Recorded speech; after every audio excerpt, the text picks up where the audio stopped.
So, Doug, I know you also had a chance to do an independent study that went a little bit differently than Kendall's. You'd already taken classes with Professor Palitz. Maybe you can tell us a little bit about that experience.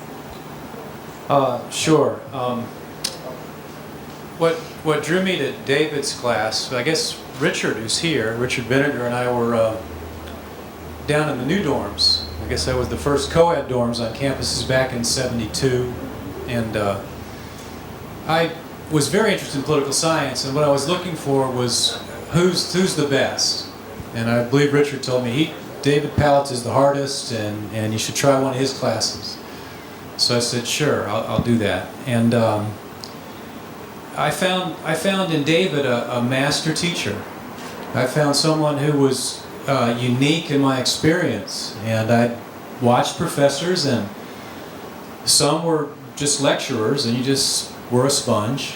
And some had an ego and a theory of the year, and they were really teaching to that theory. But what I found with David was a professor who really developed his students and was elusive on his his positions. And I never could quite get clear about how David really felt, because he could talk about either side of the issue persuasively.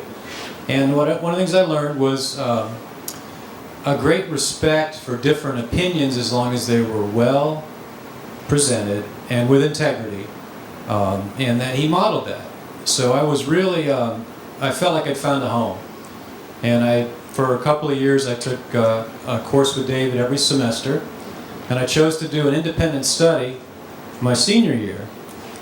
And I thought about this, and I got a little bit too independent in my independent study. And I believe it was a year-long, 2-semester course. And I believe the first semester was a seminar about groups in politics, and the second semester was the thesis. Well, I didn't see David at all the second semester. And about 2 weeks before graduation, I came into his office, and he looked up, and he said, "You're too late." You know, and I had a 100-page paper behind my back. And I put my heart and soul into this paper. And you inspired me to do that. I wasn't particularly conscious of it at the time, but in thinking it through, I gave you my best. And I handed that paper to you, and I said, "Would you please take a look at this?" And you flipped over a couple pages, and you said, "Okay, come back in a couple days."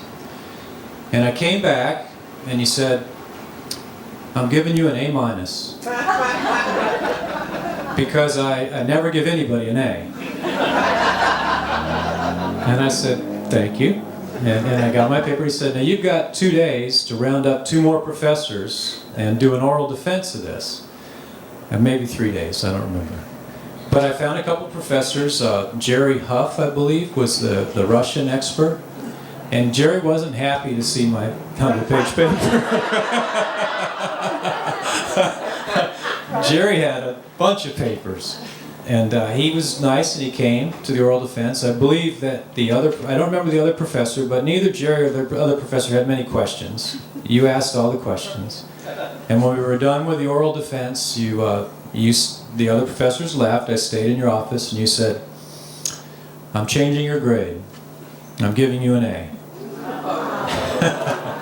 So that was done out of really a respect, a desire to get your attention, to make a connection with you in a special way, and I gave that everything I had. I've never written anything since.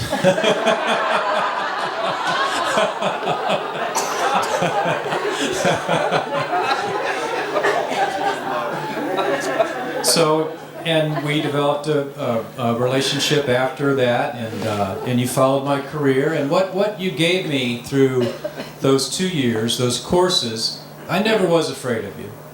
We went toe to toe, and I enjoyed every minute of it. And what it gave to me was confidence. And I took that confidence out with me and took on the moving industry. The ICC regulated it then. It was an oligopoly. There were only 19 companies that could go coast to coast. They all charged the same rates. There was no competition. The consumer paid through the nose. And I was inspired to take that on, to lead the initiative to deregulate the industry. And a lot of the skills that I developed from you, from my education, really served me well doing that. We've moved your family several times, and Gabriel's in storage. Now, the funny moving story is with David was his first move across town. And, you know, we're a very organized company, so we have a checklist. After you say yes, you want to move with us and get your date scheduled, we go down our checklist. And one of the issues is no flammables, combustibles, no fire extinguishers, no firewood. David says, wait a minute. You're moving my firewood. We made an exception immediately. So I'm very honored to be here. It's a special relationship. Lori, my wife, is here, and she said, you know, you never speak of any other professors. And that's true with me. I can say that it was as outstanding.